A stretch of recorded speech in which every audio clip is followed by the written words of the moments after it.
చాలామంది ఎక్కువ వచ్చేయటం వల్ల నాకు ప్రత్యేకమైన ఇబ్బంది ఉంటుంది. సో దాంట్లో మేము సంఘాల నాయకులందరినీ కలుసుకోలేకపోయారు, దానికి క్షమించాలి. అందుకని వెంటనే నా దృష్టికి రాగానే వెంటనే మీకు ఫోన్ చేసి మీతో మాట్లాడినారు.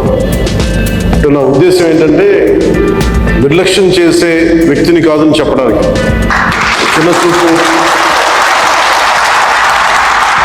చిన్న చూపు చూసే వ్యక్తిని కాదు. మీ సమస్య నా సమస్య. అది చాలాసార్లు సభలో చెప్పాను, కానీ ఇప్పుడు ప్రత్యేకించి ఛార్జ్ తీసుకున్న తర్వాత మీకు మళ్ళీ మీ అందరికీ తెలియజేసుకుంటా ఉన్నాను. మిమ్మల్ని అర్థం చేసుకునే వ్యక్తి. మీ సమస్యల్ని పరిష్కరించడం, ఎంత త్వరగా పరిష్కరించడం అనేది నా ఒక్కడి చేతిలో లేదు, కానీ మీ సమస్యల్ని వినగలిగే శక్తి ఉన్నవాడు. ముందు సమస్యని వింటే పరిష్కారం దొరుకుతుంది. వినటానికి అలసట అందరికీ. సో నేను మీకు ప్రత్యేకించి తెలియజేసుకునేది నేను వినే వ్యక్తిని.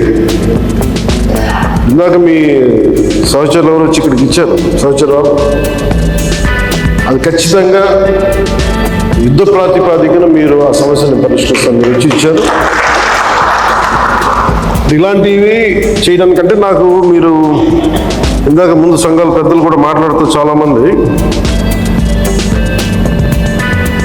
గతంలో కూడా మీరు సమ్మెలు గత ప్రభుత్వం మీద మా కోపం ఉంది, మీకు ఈ ప్రభుత్వం మీద మీరు మాట్లాడుతూ ఉన్నారు. ఒక్కటి ఏంటంటే ఇది అందరం కలిసి పనిచేయాలి, మినిస్ట్రీ కానీ ఉద్యోగులు. గతంలో ఎవరు ఎలా చేశారో నాకు తెలీదు, మీరందరూ వింటా ఉంటే నేను సమస్యలు వింటా ఉన్నాను. కాబట్టి ఇది చాలా పురాతనమైన, చాలా బలమైన వ్యవస్థ, చాలా పాత వ్యవస్థ. ఇది ప్రతిసారి వ్యవస్థకి ఒక తుప్పు పట్టుని పట్టేస్తాం. దీన్ని బలోపేతం చేయాల్సిన అవసరం ఉంది. దీనిని సమస్యలు ఏవైతే ఉన్నాయో మీ అందరికీ ప్రతి సంఘం తరఫున ఇది ప్రత్యేకించి ఒక ఓవరాల్గా మేము ఇలా చేయదలుచుకున్నాం, మా సమస్యలు ఇవి, లేదంటే మేము ఇలా నిలబడతాం, కొంచెం ఇవన్నీ చెప్తా ఉన్నారు. నేను మీకు ఈరోజు మాటిస్తున్నాను, పంచాయతీ పనులతో పాటు మీ సమస్యలను కూడా నేను వినే వ్యక్తిని. నేను ప్రత్యేకించి ఏ సంఘాలకు సంబంధించి ఆ సంఘానికి ప్రత్యేకించి ఒక టైంని అలాట్ చేసి మరి, కాకపోతే నాకున్న సమస్య ఏంటంటే అందరూ కొంచెం ప్రిపేర్ అయ్యారండి.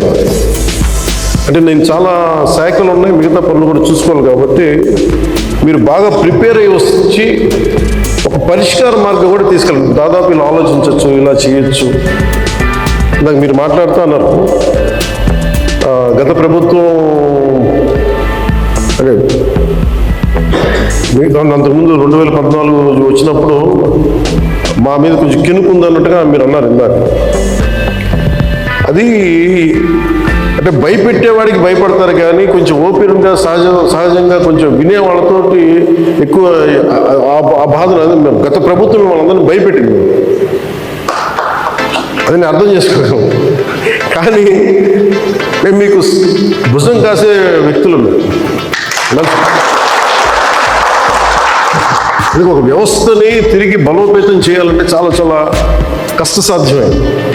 నాకు నిజంగా చెప్పాలంటే ఒకసారి నాకు ఇది నేను చాలా ఆనందంగా ఎంచుకున్న శాఖ.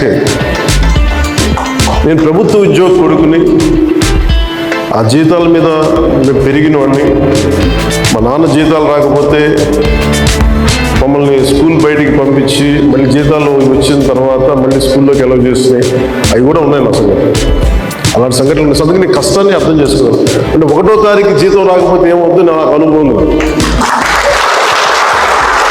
అలాగే ఆఖరి వారంలో డబ్బులు అయిపోతే కూడా ఆ పరిస్థితి కూడా నాకు తెలుసు. మా పొరపాటున మేము ఏదో ఇది జరిగిపోయినాయి, కానీ మేము ఇలా ఈ సినిమా రంగంలో ఉండటం వల్ల బేసిక్గా చాలా సాధారణ స్థాయి నుంచి వచ్చాం. కాబట్టి అన్నిటికంటే కూడా సాధారణ స్థాయి మాకు భగవంతుడి ఇచ్చి వచ్చిన, మమ్మల్ని తీసుకొచ్చిన సాధారణ స్థాయి కష్టాలని మేము మర్చిపోం. అందుకని ఈ రోజున రోడ్ల మీద బయటికి వెళ్ళి ఎందుకు ఆగి ఎందుకు మాట్లాడుతానంటే ఆ కష్టం ఎలా ఉంటుందో నాకు తెలుసు. ఇందాక మీరు ఇచ్చిన రిప్రజెంటేషన్ కూడా ఆ కష్టం ఎలా ఉంటుందో నాకు తెలుసు. సో ఇలాంటి స్పందనకి వెంటనే ఉంటుంది. అది నేను కోరుకునేది ఏంటంటే మిమ్మల్ని గత ప్రభుత్వం మిమ్మల్ని భయపెట్టింది. అంతకుముందు ఉన్న ప్రభుత్వం మీరు ఏదైనా ఒక నిరసన చెప్పడానికి చాలా బలంగా చెప్పగలిగేవారు. కానీ ఇప్పుడున్న కూటమి ప్రభుత్వం మీకు అండగా నిలబడుతుంది. ఫస్ట్ ముందస్తుగా మేము మీతో గొడవ పెట్టుకోవడానికి లేదు ఫస్ట్. ఎందుకంటే బ్యాడ్ బ్లడ్ ఉండకూడదని ఫస్ట్ ఫోన్ చేశాను మీకు. అరే వస్తే నువ్వు కలవలేదండి, నువ్వు కూర్చొని పెద్ద ఆఫీసులను కలుసాం, మమ్మల్ని కలవవా అని ఒక చిన్న బాధ ఏదైనా ఉంటుంది. ఎందుకంటే నాకు తెలుసు, మా నాన్న బాధ నాకు తెలుసు. అందుకని వెంటనే ఫోన్ చేశాను. నేను ఆ కష్టం నాకు తెలుసు. ఇంకా నేను మీకు ఒకసారి ఏమైపోతుంది, అందరూ ఒకేసారి వచ్చేస్తే నేను మాట్లాడలేని పరిస్థితులు తప్ప మీరు 1-on-1 కూర్చొని గ్రూప్గా కూర్చుంటే మటుకు నేను చాలా మీకు ఫస్ట్ వినే వ్యక్తిని. నేను విన్న తర్వాత పరిష్కార మార్గం వెతుకుతాను. మీకు